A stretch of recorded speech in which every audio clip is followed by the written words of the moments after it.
2020년 새해 첫 주일입니다. 올 한 해도 여러분 모두 하나님의 은혜 가운데 복 많이 받으시고 또 여러분의 가정에 사랑과 평화 그리고 건강과 행복이 넘치기를 기원드립니다. 우리가 신년주일로 지키고 있는 오늘은 교회 달력으로는 성탄절 후 두 번째 주일입니다. 제가 지난 주일에 착각을 했는데요. 제가 설교를 준비하려고 성서일과표를 확인해 보니까 오늘의 복음 말씀이 마태복음이 아니고 요한복음 1장이었습니다. 마태복음을 제가 왜 생각했나 이렇게 확인해 보니까 오늘이 아닌 내일, 그러니까 1월 6일이 내일인데요. 내일이 12월 25일이 성탄절인 것처럼 1월 6일은 매년 주연절입니다. 이 주연절은 동방교회 성탄절에 해당되는 날인데요. 이 매년 1월 6일마다 읽히는 본문이 마태복음 2장 1절에서 12절이었습니다. 그래서 제가 그것을 좀 잘못 보았던 모양입니다. 그런데 지난 주일에 말씀드렸듯이 주연절도 크리스마스 시즌에 속하고 또 제가 이 본문으로 이미 지난 주일에 오늘 증언하겠다고 이렇게 말씀을 드렸기 때문에 그냥 본문을 바꾸지 않고 그냥 마태복음의 말씀으로 증언하기로 했습니다. 성탄절을 통해서 그 말씀은 육신이 되어 우리 가운데 사시게 되었습니다. 그래서 그분을 하나님이 우리와 함께 계신다는 뜻으로 임마누엘이라고 우리가 부릅니다. 또한 주님께서 구원하신다라는 뜻을 가진 예수라는 이름으로도 부릅니다. 이렇듯 성탄절의 복음은 우리를 구원하시는 주님께서 언제 어디서나 우리와 함께 하신다라고 하는 것입니다. 이게 자꾸 삐뚤어져가지고 죄송합니다. 히브리서 저자는 13장 5절에서 이 임마누엘의 복음을 이렇게 증언하고 있습니다. 주님께서는 친히 말씀하시기를 내가 결코 너를 떠나지도 않고 버리지도 않겠다 하셨습니다 라는 말로 증언합니다. 그래서 사실은 우리가 그 사도신조를 외우면요, 성육신으로 이 세상에 오셨던 예수님이 죽으시고 부활하신 다음에 승천하셔서 지금은 하나님 우편에 앉아 계신 것으로 되어 있지만 그것은 사도신조의 주장일 뿐이고 사실 이 교회의 중요한 고백은 임마누엘의 하나님께서 즉 늘 언제 어디서나 우리와 함께 하고 계시다라는 것이 이 예수님 탄생의 의미입니다. 그러니까 예수님이 승천하셔서 하나님 오른쪽에 앉아 계시기에 지금 여기에 계시는 게 아니라 저기에 계시는 게 아니라 사실은 임마누엘의 신앙에 따르면 여기에 지금 계시는 겁니다. 그게 크리스마스의 복음인데요. 그런데 정말 우리는 언제 어디서나 예수님이 늘 우리와 함께 하신다고 그렇게 믿고 있습니까? 삶이 순탄하게 흘러갈 때는 물론이고 삶이 고통스러울 때도 주님이 우리와 함께 하심을 여러분 실감하십니까? 만약에 내가 실감하지 못한다면 그 이유는 뭘까요? 주님의 부재 때문일까요? 아니면 다른 이유가 있을까요? 오늘의 복음 말씀은 성탄절을 통해서 지금 여기에 우리와 함께 하시는 주님을 찾아 나서라고 촉구하고 있습니다.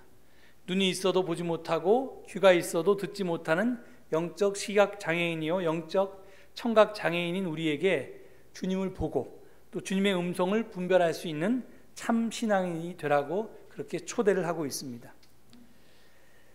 오늘 복음 말씀에는 세 부류의 사람이 등장합니다.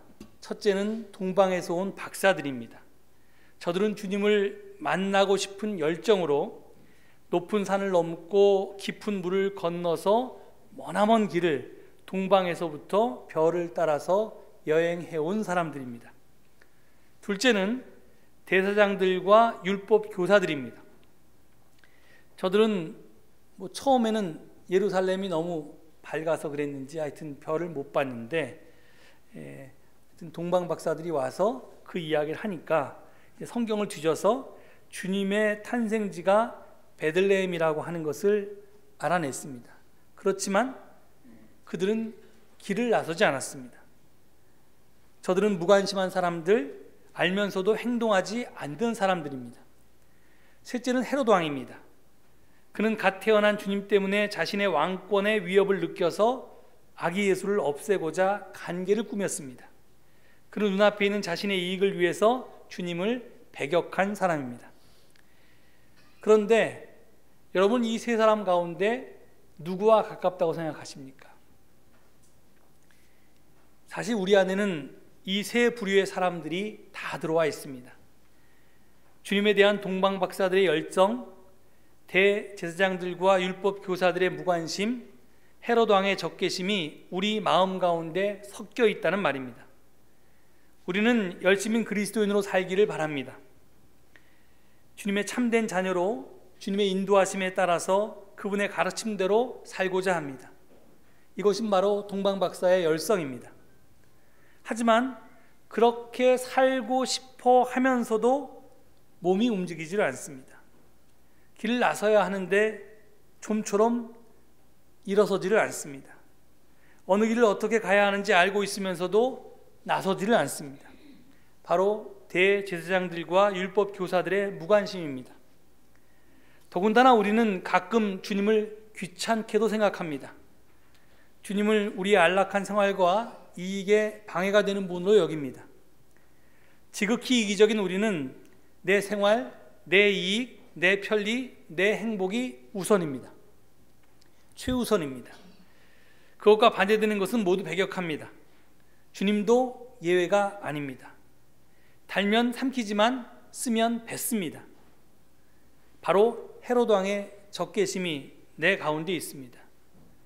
이렇듯 내 마음 안에 새 마음이 공존하기에 우리는 우리 곁에 계신 주님을 만나지 못하는 것입니다.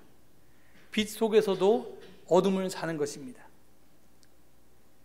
신앙생활이란 순례의 길을 걷는 것입니다. 구도의 길입니다. 그 길에서 우리는 결국 버리는 것을 배우게 됩니다. 이사를 자주 다녀본 분은 우리가 평소 얼마나 쓸모없는 것들을 많이 가지고 살아왔는지를 잘 알고 계십니다. 그래서 이사를 갈 때마다 굉장히 많이씩 버리는데요, 다음에 또 이사를 가면 또 버릴 것들이 산더미입니다. 그래서 여러분들 교회에서 봄, 가을로 아나바다 바다를 하는 걸 정말 은혜로 아셔야 됩니다. 여러분의 그 소비 욕구 때문에 괜히 쓸데없는 쓰레기 후보감들이 우리가 잔뜩 샀다가 그걸 이제 처리하기가 골치 아픈데, 나에게 필요 없는 것들을 우리가 서로 나누기 때문입니다. 여행을 자주 다녀본 분은 이것저것 다 이고지고 떠나지 않습니다. 제가 여행을 자주 다니지만 이고지고 많이 다니는 편인데요, 생각해보면 이것도 필요할 것 같고 저것도 필요할 것 같고, 그래서 짐을 싸다 보면 자꾸 짐의 양이 늘어나는데, 그렇게 되면 그 여장이 여행에 도움이 되기는커녕 오히려 그 짐 때문에 그 짐이 정말 짐이 되어서 여행이 버거워집니다. 인생 순례도 마찬가지입니다. 우리는 빈손으로 왔다가 결국 빈손으로 돌아가게 되어 있습니다. 따라서 평소에 조금씩 버리지 않으면 마지막에는 가진 것 다 빼앗기고 맙니다. 죽을 때 가져갈 수도 없고 결국 다 놓고 가야 하는데, 할 수 없이 놓고 가는 것은 강제로 빼앗기는 것이나 다름없기 때문입니다. 순례의 길이요 구도의 길인 신앙생활은 결국 나 스스로 버리는 법을 배우는 것입니다. 오늘 복음 말씀과 연결해서 말하면 우리 안에 공존하는 새 마음 중에 주님에 대한 무관심이나 적개심은 버리고 열성만으로 우리의 인생 여장을 꾸미는 것이 버리는 훈련입니다. 그럴 때 우리는 주님을 만나고 영생을 얻을 수 있을 것입니다. 우리 믿음의 첫말이 무엇인지 아십니까? 그것은 다름 아닌 떠나라입니다. 믿음의 조상 아브라함이 이 말을 처음 들었습니다. 떠나거라, 내가 일러주는 대로 가거라, 내가 머물러 있던 그 자리를 떠나거라. 이집트에서 노예 생활을 하던 사람들도 이 말을 들었습니다. 떠나거라. 내가 일러준 땅으로 가거라. 동방박사들에게 하늘의 별도 말했습니다. 내가 앉아있는 그곳에 머물지 말고 별이 이끄는 대로 떠나거라. 아브라함은, 그리고 모세의 사람들은, 그리고 동방박사들은 길을 떠났습니다. 하늘의 소리를 듣고 머물던 자리를 떠나 길을 걷기 시작했습니다. 그 길은 결코 쉬운 길이 아니었을 것입니다. 한 번도 가보지 않은 땅으로, 또 무엇이 닥칠지 모르는 땅으로 간다는 것은 참으로 어렵고 고통이 가득한 길이었을 것입니다. 그럼에도 불구하고 그들은 기꺼이 그 길을 떠났습니다.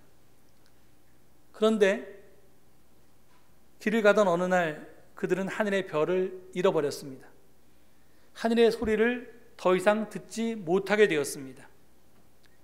여러분은 어떻습니까? 우리도 길을 떠나온 사람들입니다. 하나님의 자녀로 태어난 우리는 구원의 길을 위해서 길을 떠난 나그네들입니다.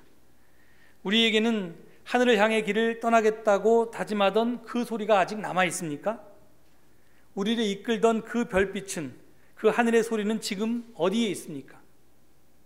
사는 것이 바빠서, 사는 것이 힘겹고 고달파서, 별을 바라볼 시간이 없다고, 하늘을 우러러볼 시간이 없다고, 그래서 별빛이 어떤지, 하늘의 소리가 어떤지 생각할 겨를이 없다고 하는 것이 우리네 실상이 아닙니까? 하늘의 소리를 잃어버린 아브라함과 모세의 백성들, 그리고 하늘의 별을 잃어버린 동방박사들은 하나같이 땅으로 곤두박질 쳤습니다. 하늘 소리가 아닌 땅의 소리를 따라갔습니다. 아브라함은 많은 재산을 모아서 그 부유함이 별빛인 양, 구원인 양 그 자리에 머물고자 했습니다. 모세의 백성들은 황금을 모아서 금송아지를 만들고 그것이 하늘의 별빛인 양, 그것이 구원인 양 엎드려 절을 했습니다. 동방박사들은 휘황찬란한 왕궁을 찾아갔습니다. 그곳에 구세주께서 계신 줄 알고 세상의 힘과 권력과 부귀영화를 상징하는 왕궁에 하늘의 별빛 구원이 있는 줄 알고 그렇게 했습니다. 우리도 별빛을 잃어버릴 때, 하늘 소리를 잃어버릴 때 그와 같지 않습니까? 세상의 부귀영화가 구원이나 되는 듯 황금송아지를 만들고 그 앞에 절하지 않습니까? 세상의 힘과 권력과 재물이 주는 편안함이 우리 삶의 전부인 양 말하며 그것을 얻으려고 바삐 살아가고 있지 않습니까? 여러분은 어떻습니까? 지금 여러분의 삶을 이끌고 있는 별빛은 무엇입니까? 여러분의 삶을 인도해가는 하늘의 소리는 무엇입니까? 여러분이 바삐 쫓아가며 잡으려고 하는, 그래서 그 앞에 엎드려 절하고 싶은 그것들은 과연 무엇이냔 말입니다. 다행히 아브라함과 모세의 백성들, 그리고 동방박사들은 많은 재물 속에, 황금 송아지 속에, 부귀영화의 왕궁 속에 오래 머물지 않았습니다. 그것이 별빛이 아님을, 하늘의 소리가 아님을 그들은 곧 깨달았던 것입니다. 그래서 그들은 다시 일어섰습니다. 그들이 다시 일어서자 하늘 소리가 들리기 시작했습니다. 떠나거라. 세상 사람들이 모두 재물이, 황금 송아지가, 왕궁이 그들이 찾는 별빛이라고 하늘 소리라고 우겨댔지만 그들은 그곳에 더 이상 머물지 않았습니다. 그 결과 별빛을 놓치지 않고 길을 떠난 그들의 삶은 어떻게 되었습니까? 아브라함은 믿음의 조상이 되어서 축복을 전하는 이름이 되었고, 모세의 백성들은 약속의 땅을 차지하게 되었으며, 동방박사들은 구세주를 뵙는 영광을 얻게 되었습니다. 하지만 거짓된 별빛에 속아서 주저앉아버린 사람들은 어떻게 되었습니까? 롯의 아내는 소금 기둥이 되어서 굳어졌고, 소돔과 고모라는 불벼락을 맞았으며, 이스라엘 백성들은 황금송아지와 함께 땅에 묻혀버렸습니다. 길은 길을 찾고자 떠나는 사람들에게만 자기 모습을 보여줍니다. 하늘은 하늘을 향해 공예를 들은 사람에게만 아름다운 별빛을 보여줍니다. 채널을 맞추어야지만 방송을 들을 수가 있습니다. 우리가 길을 보지 못하는 이유는 길이 없기 때문이 아닙니다. 떠나고자 일어서지 않기 때문입니다. 우리가 별을 볼 수 없는 이유는 별이 없기 때문이 아닙니다.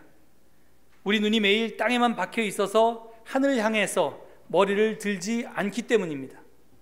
매일 잡음만 들리고 선명한 하늘 소리를 들을 수 없는 것은 우리가 하늘을 향해서, 하나님을 향해서 우리의 주파수를, 채널을 맞추지 않기 때문입니다. 아브라함은, 모세의 백성들은, 동방박사들은 어렵고 힘들고 고달픈 삶의 길에서 잠시 별빛을 잃어버렸습니다. 하늘의 소리를 잃어버리고 주저앉아서 세상의 재물과 그 편리함과 부유함을 하늘의 소리인 양 알고 지낼 때도 있었습니다. 하지만 그들은 그것이 참빛도 아니고 하늘 소리도 아님을 곧 깨달았습니다. 그러자 그들은 다시 일어섰습니다. 다시 하늘을 바라보았습니다. 하나님께 채널을 맞추기 시작했습니다. 이처럼 우리도 다시 일어나야겠습니다. 삶이 고달프고 힘겹고 무거워 주저앉고 싶지만, 그래서 하늘이고 별이고 뭐고 다 잊어버리고 사회적인 성공만 추구하며 금송아지 앞에 넙죽 절하고 싶지만, 우리 신앙의 선배들처럼 그것이 별빛이 아님을, 하늘 소리가 아님을 깨닫고 다시 일어나야만 합니다.